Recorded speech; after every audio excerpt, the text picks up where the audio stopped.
सास का कायाकल्प। राधा को अपनी सास से बहुत प्यार था। मम्मी जी, आपकी साड़ी कितनी प्यारी लग रही है। काश मैं भी आपके जैसी साड़ी पहन पाती। अरे बेटा, हमारे जमाने में तो साड़ी ही चलती थी। तू क्या करेगी साड़ी पहनकर? दिन भर भागा दौड़ी करती है। साड़ी कंफर्टेबल नहीं फील कराएगी। तू तो ऐसे ही जचती है बेटा। राधा सास को लेकर घूमने जाती, सैर करती और उनसे खूब बातें किया करती थी। एक दिन, अरे राधा और माँ सुनो, अब हम लोगों को बम्बई चलना पड़ेगा। मेरी नई नौकरी वहीं लगी है। अरे वाह माँ, कितना मजा आएगा ना। अरे नहीं नहीं, मैं नहीं जाऊंगी। बड़ा शहर, बड़े लोग, मेरा दिल नहीं लगेगा। अरे माँ, मैं हूं ना आपके साथ। और सारा परिवार बड़े शहर में शिफ्ट हो जाता है। एक दिन, राधा, तू भी अब नौकरी में जाने लगी है। मैं तो बोर हो जाती हूँ। सोच रही हूँ आसपास की औरतों से दोस्ती कर लूँ। हाँ हाँ माँ, और क्या। यहाँ की औरतें तो किटी पार्टी और बहुत सी फन लविंग एक्टिविटी करती हैं। तो बेटा, दो चार फन लविंग से मुझे भी मिलवा देना। बहू सास के साथ बाहर निकलती है तो देखती है कि सास की उम्र की जो औरतें टहल रही हैं, उनका पहनावा ओढ़ावा सास से बिल्कुल अलग है। लेकिन फिर भी राधा एक औरत को रोकती है। Hello aunty, how are you? Oh great darling. Aunty, हम लोग यहाँ नए शिफ्ट हुए हैं। ये मेरी मम्मी है। क्या ये कल से आप लोगों को ज्वाइन कर सकती हैं?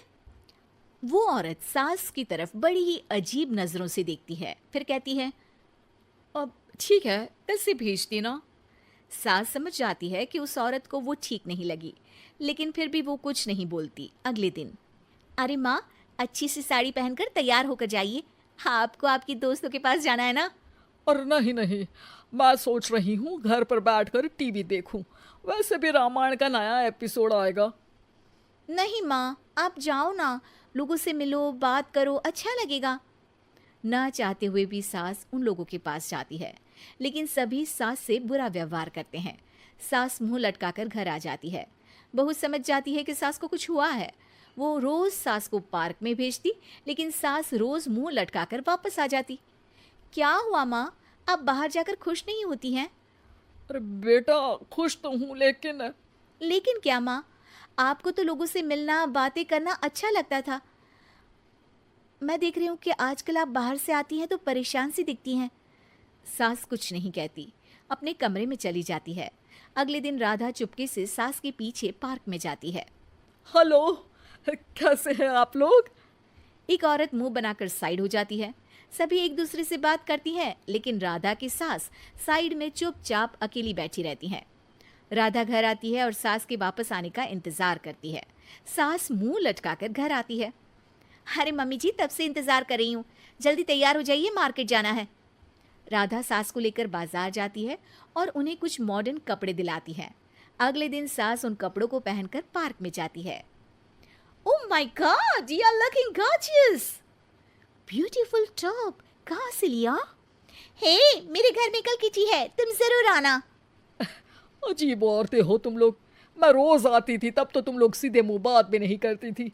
आज इन कपड़ों को देखकर तुम मुझे घर बुला रही हो। लेकिन सुनो, अब मुझे तुम लोगों से कोई बात नहीं करनी और ना ही दोस्ती करनी है। अरे तुम तो बुरा मान गई। वैसे दोस्ती नहीं करनी थी तो ये कायाकल्प क्यों किया? ये मेरी बहू ने किया है। मैं यहाँ सिर्फ ये देखने के लिए आई थी कि तुमको मुझसे समस्या है या मेरे कपड़ों से। कपड़े तो बदले जा सकते हैं। अच्छा चलो, जो भी हो, अब हम लोग तुम्हें अपने साथ रखने को तैयार हैं। लेकिन अब मुझे तुम लोग नहीं पसंद। ये बोलकर राधा की सास वहां से चली जाती है। वाह माँ जी, आज तो आपका चेहरा खिला खिला सा लग रहा है। लगता है आपकी सहेलियों ने आपको अपना लिया। हाँ, वो तो अपना नहीं था। दिखावे वाली जो है वो। मेरे कपड़े बदलते ही उनका दिल बदल गया। लेकिन आज मैं उन्हें मना कर आई। अरे क्यों माँ जी? क्योंकि उन लोगों को मुझसे नहीं, मेरे कपड़ों से दोस्ती करनी थी। वैसे मेरे पास तो तू है ना, मेरी प्यारी बहू। मुझे किसी की जरूरत नहीं है।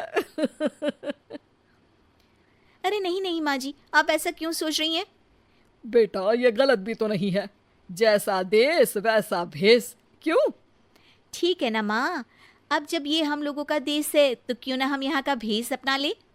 हाँ हाँ जरूर, मैं तो तैयार हूँ। समय के साथ खुद को बदलने में कोई बुराई नहीं है, लेकिन कहीं नकल के चक्कर में बंदर ना दिखने लगूं।